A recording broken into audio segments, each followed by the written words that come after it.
All right, welcome to my lecture on trigonometric integrals.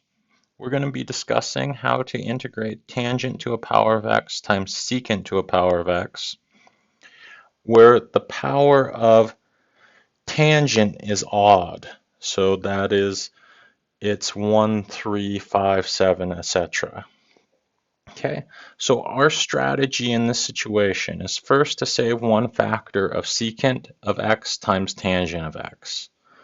Our second step is to use the identity that tangent squared of x is secant squared of x minus 1. Our third strategy is to do the u substitution, u equals secant of x. And our last step is to integrate. So let's go over these steps in an example. So let's integrate tangent cubed of x times by secant to the eighth of x dx. Okay. So let's save a factor of secant times tangent. Okay. So I'm going to put the saved factor here is going to be secant of x times by tangent of x dx, and that takes down the power of secant by 1, so this will be secant to the 7th of x, and it takes down the power of tangent of x by 1, so that's tangent squared. Now we're going to use our identity on tangent squared. So this is going to be secant squared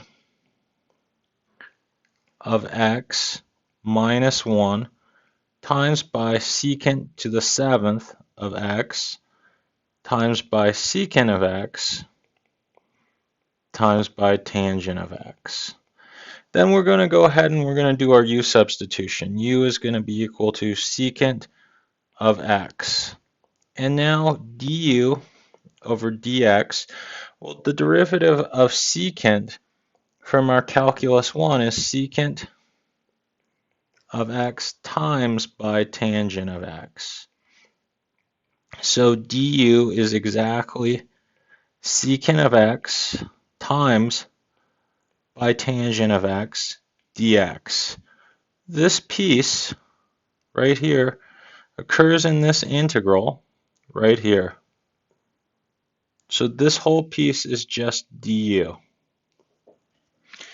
And now with the substitution, this becomes this integral of u squared minus 1 times by u to the 7th du. Now we just FOIL, we get u to the 9th minus u to the 7th du. And now we're ready for our fourth step, which is just to anti-differentiate.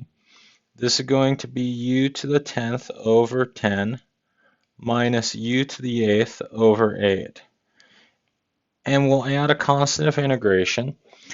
We want our final answer in terms of x, so we'll just back substitute that u is secant of x.